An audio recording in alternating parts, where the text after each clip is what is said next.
He's a TV show. That's all he does. He takes blood. First of all, you got to be questioning why he's taking blood out of a shirt or something like that. What's going on?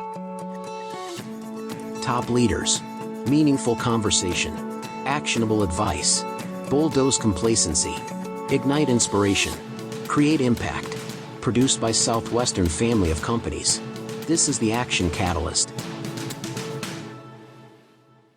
Welcome back to the Action Catalyst. This is Adam Outland, and our guest today is Jeffrey Hayzlett, an author, primetime television and radio host, and the chairman of the C-Suite Network, a network of leaders with a focus on providing growth, development, and networking opportunities for entrepreneurs and business execs around the world.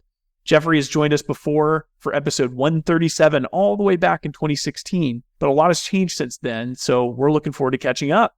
Jeffrey, thanks for carving out the time to be on here. Absolutely. Where are you? What part of the country are you? I'm in South Dakota today. We have a place here in South Dakota. We're based out of New York mostly, and Miami, got offices there, and now LA and Pittsburgh. Why South Dakota? What attracted? Everybody always says that. That's home. That's my home. So is it really? Yeah. So yeah, because I painted up over my wall. It says in our office, you leave the door, it says because we can.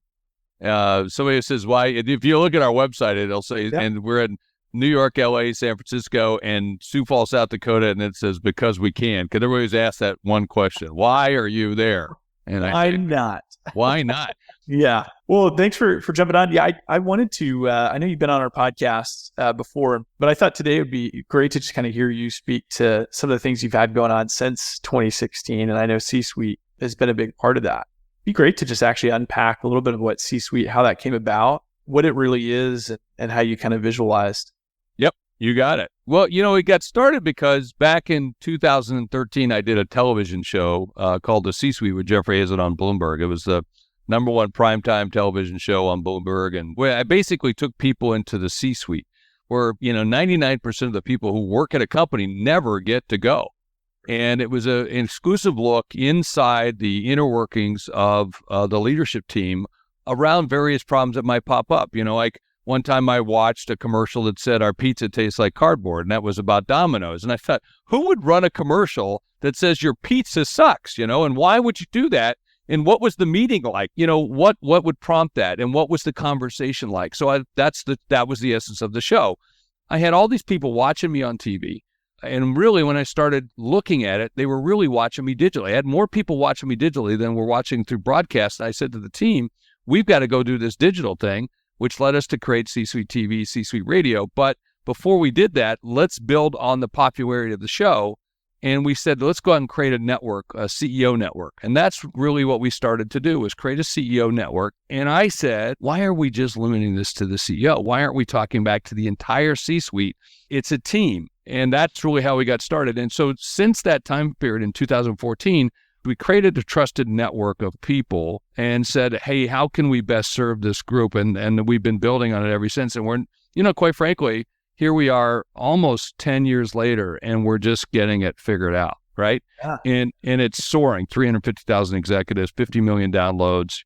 And it feels really risky and to go, hey, I'm going to come off of someone else's network and go do my own thing. Yeah, it's a scary thing. We stepped off into the abyss of creating our own network, creating our own TV, and doing that. So we were really not cutting edge, we were bleeding edge. Yeah, I mean, it's amazing. And I kind of wanted to ask too, because between that experience, you also bought and sold, I think, over 250 businesses over your career.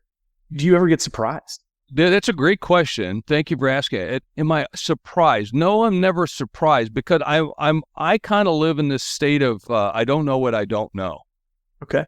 And, there's certain things I kind of know, but I know that they're not always absolute. And in business, they never are. But there's some general guidelines. You've seen it before, and I'll see it again. You can walk in, you could feel it, you smell it. It takes you seconds to hone in on it because of that experience that you've done. If I'm surprised by anything, it's usually by behavior. It's usually by the things that are instilled in us when we were little and we're still these young kids. And if I'm surprised, it's that kind of stuff sometimes, because when you peel back the veneer of the people, oh man, you see the inner child come out. And usually they're not in good ways. They're always in bad ways. Yeah. I think coming into the industry, I always thought, gosh, they had some measure of success. They just must, be, just really well-developed people in every regard, right? Oh God, no! Are you kidding me? I've been in so many C-suites. I bought and sold over 250 companies, 25 billion in transactions. Adam, I've watched a CEO throw a cup of coffee at a guy. Now had he done that to me, he would never throw another cup of coffee in his life, right? But it's human. It's human. And where you see flaws in human, you see flaws in the C-suite. When you see flaws, because it's us that's running it. Now, what's cool about some of the structures inside of some of the companies is that you can create some policies, procedures, some values, some ethics, some mores for us to follow, and that usually will help. But let me tell you, I have been in C-suite where it's dog eat dog. What's most important, though, is I've found over the years is to stick with your value set.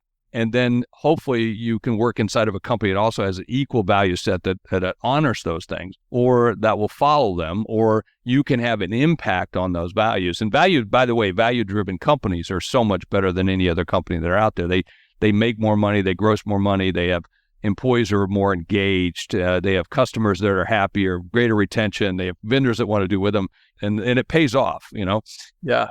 Well, you actually said some interesting things that I wanted to unpack that I thought might have some value to a lot of our listeners. You said every company needs to act like a media company, especially right now. That's really relevant. But could you speak to that?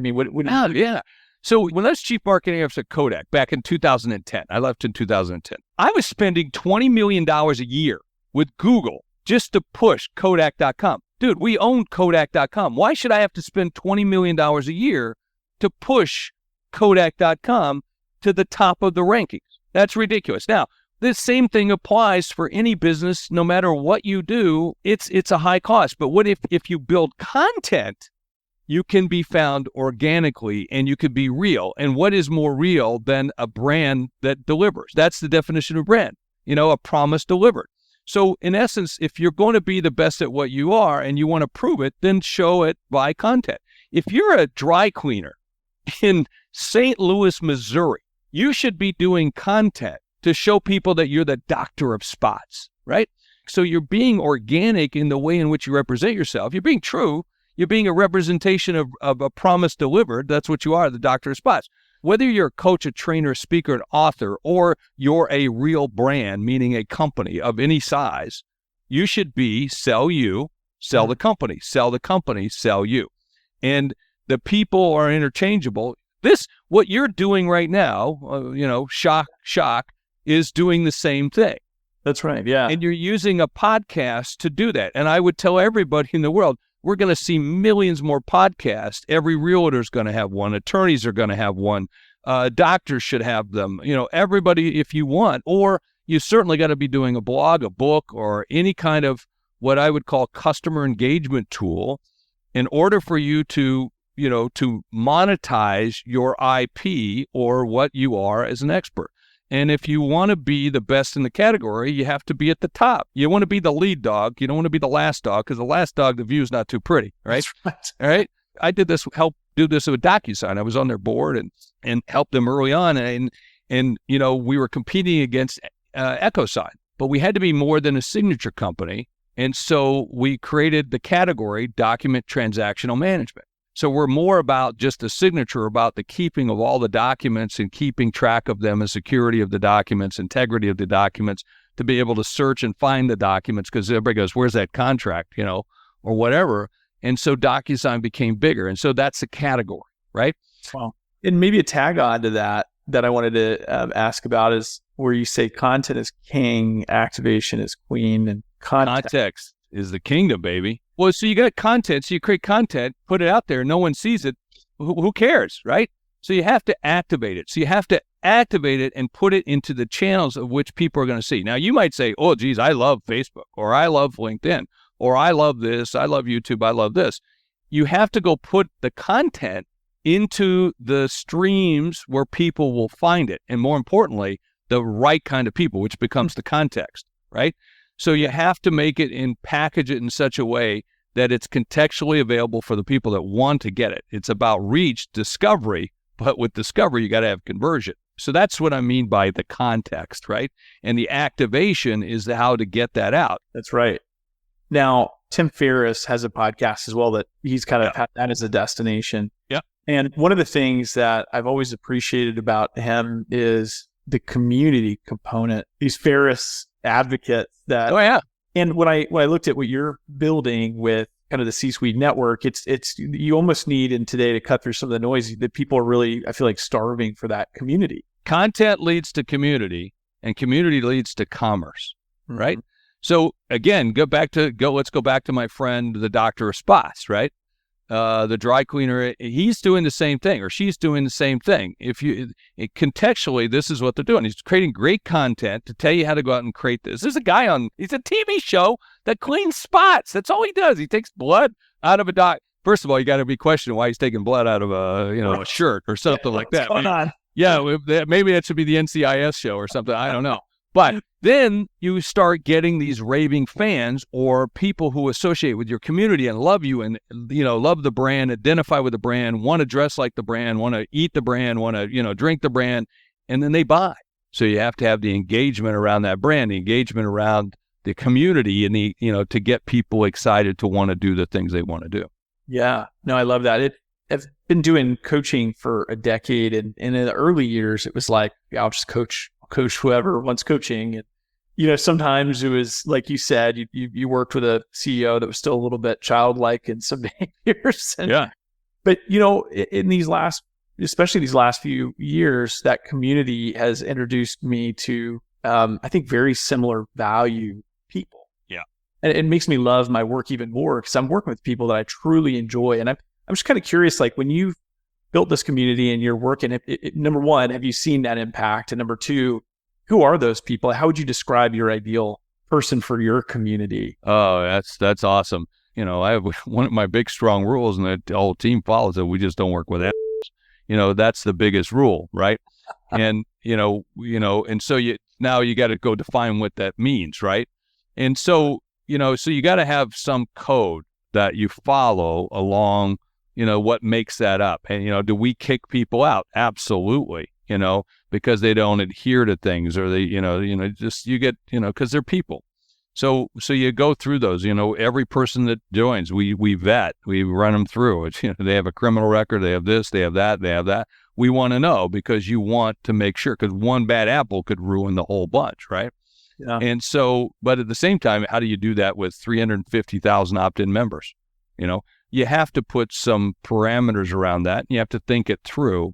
So first of all, just in the C-suite alone, you have to be a VP or higher. You have to be a vice president or higher. But that's just what you have to start to think about is like, what do I want my family to look like? You just don't want your daughter to show up with the biker dude with all the tats. You want to say to, hey, this is who we're recruiting with. And so your messaging is going to attract the right type of person to that organization. Bingo. Yeah. And you have to, how do you define a hero business? How do you find, somebody does the right things for the right reason? I came up with 10 items and called my son on the phone and said, hey, Tyler, who's our chief marketing officer, I said, write these things down. And we created a pledge, that says this is, what you do. This is what you have to do. And before we even agree to let you in the club or the council or the mastermind, which we've got hundreds of CEOs in that, we say, hey, you have to sign this. You have to sign this. And if you don't agree with it, if you don't adhere to it, we're going to kick you out. And, well, wait, I'm paying you $10,000 to belong. Well, yeah, I got it. Thank you very much. We appreciate that.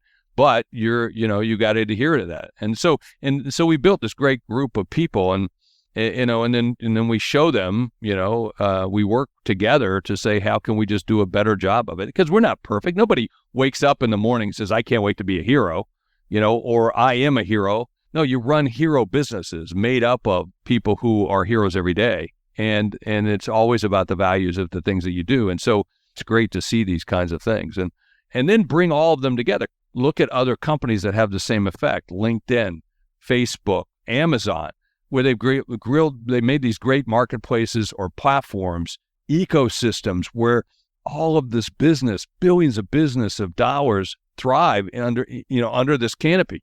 Yeah. And that's all we're trying to do. We're just trying to bring everybody together. It's not the Jeff Hayzlett network. It's the C-suite. And that's the way we operate. It's that ecosystem that we all need to operate, and we're connected. We're all connected. That's super helpful. I think one of the things I wanted to investigate too, when I think about content today, something you mentioned is that there's a lot of it. And part of it is figuring out how to cut through the noise a little bit. Something, and I don't know if this is related, you stated why you should never waste a good crisis. What did you mean by that? Well, you think about the COVID, like in the middle of COVID, listen, COVID started Friday, March the 13th, 2020. I'm in Orlando. I'm about to go out on that cruise ship that got stuck out in the water for a while because I was invited to go speak at some conference on that thing. And I chose not to get on it on that day because decision. Yeah, good decision. And Disney World shut down. And when they shut down Disney World, it just got real. So it's like, holy crap, I got to get home. And my wife was with me because we were going to go on a cruise because I was speaking. So I said, hey, why don't you come? We'll spend a week on the cruise. And so we jumped on a plane as fast as we could and flew home. And then over the weekend, I'm going, oh, this is going to be bad. This is not going to be good. And I'm thinking, geez, I got to get a mask. I got to get this. I got to do this. And then I was remember, look, I'm not a doctor. I'm not a nurse. I didn't even know how to sew a mask. So I ended up writing a thing and I submitted to the New York Times editorial, and it says, be a business first responder. Because while I know this is going to be a health crisis, this is also going to be a bad thing for business. And so what we did was everybody was talking about now, like over the next couple of months or whatever, how do we survive? I said, no, it's not about surviving, it's about how to thrive. And so even during the darkest crisis, think back in, again, our job is to not be the smartest, the most strategic in the room. That's our job. So we have to be relentless. And I remember sitting in a boardroom in 2007, and my CFO walked in at Kodak. Now, we traded silver. We trade silver at Kodak, or I did, not the business did.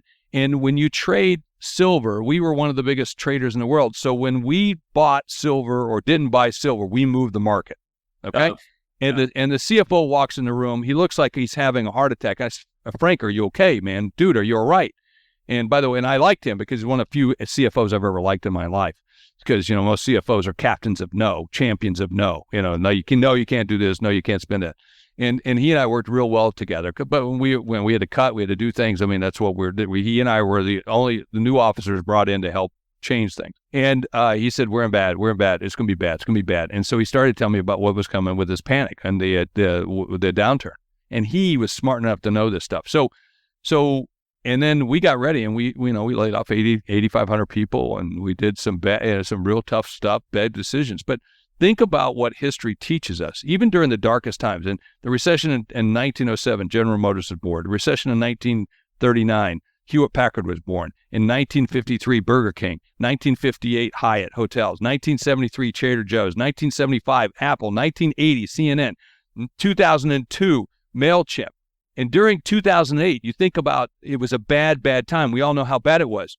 Listen, who prospered? I mean, the Dollar Tree grew by 60%. H&R Block by 26%. Walmart grew by 20%. Alaskan Air. Who flies Alaskan Air? 17%. Hasbro, 17%. Yeah. Growth categories were children's goods, truckings, healthcare, grocers, restaurants, do-it-yourselfers, financial advisors, cybersecurity. I mean, this is what we saw. And then if you think about unicorns, go look at unicorns during the darkest times of financial history in the United States, in the world. 1975, global energy crisis, Microsoft. 1982, Electronic Arts. 1990, iRobot. Thank goodness. I mean, I love the little robot that sweeps and all this stuff. I mean, how about 2009? Listen to this is the biggest unicorns you've ever seen. Slack, WhatsApp, Square, Uber, Instagram, Airbnb. Yeah. Who would have thought back in 2009 during the housing crisis that you would let someone into your house sit naked on your couch and they'd pay you for it? I mean, this is the kind of stuff that came out of it. So, a recession's inevitable. You just need to figure out how to get your team aligned where you want to go, identify the common enemies, change the mood so that I'm not going to just take it.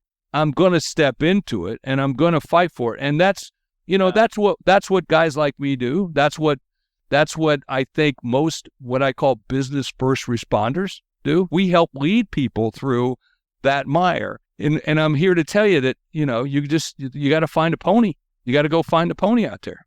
Well, this is just an awesome interview.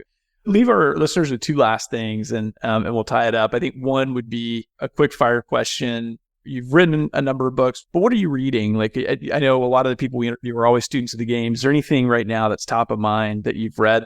I read a ton of stuff. I mean, I'm reading all the time. And the book I'm reading right now is Dinner with the President. And if you haven't had a chance to read it, it just came out in 2023, in the spring of 2023. And it's all about influential dinners that were ever held at the White House. And just the other night at my Scotch event, I hold a Scotch event, Scotch tasting thing every Sunday night called Scotch Sundays, and where we get together and talk. And the dinner that I can't remember, it was a dinner between Thomas Jefferson, Madison, and Hamilton.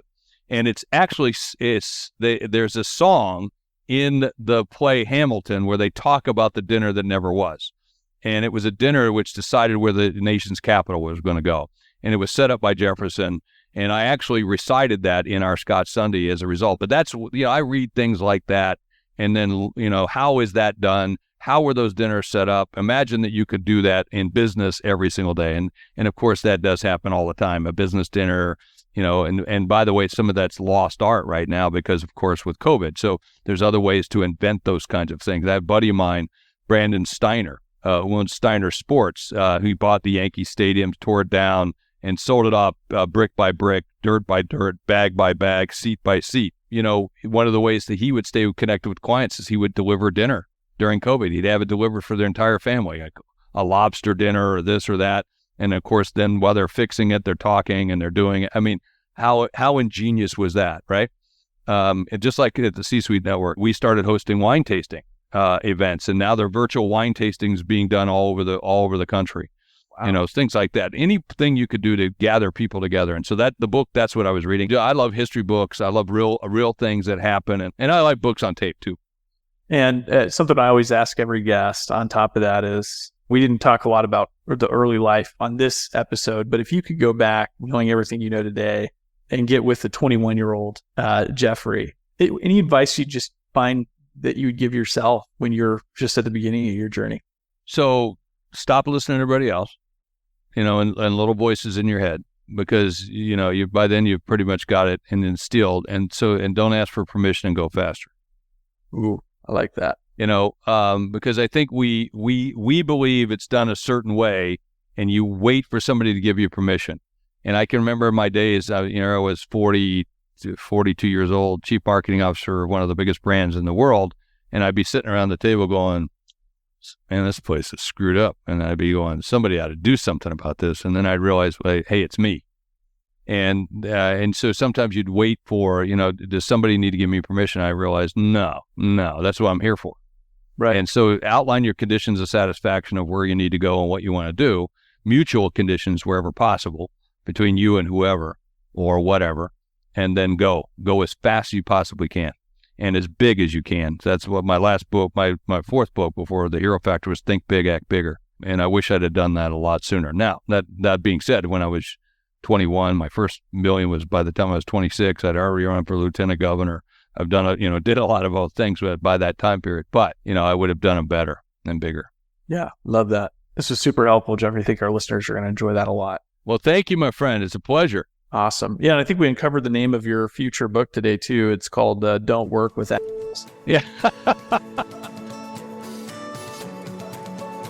If you enjoy this podcast, please make sure to subscribe.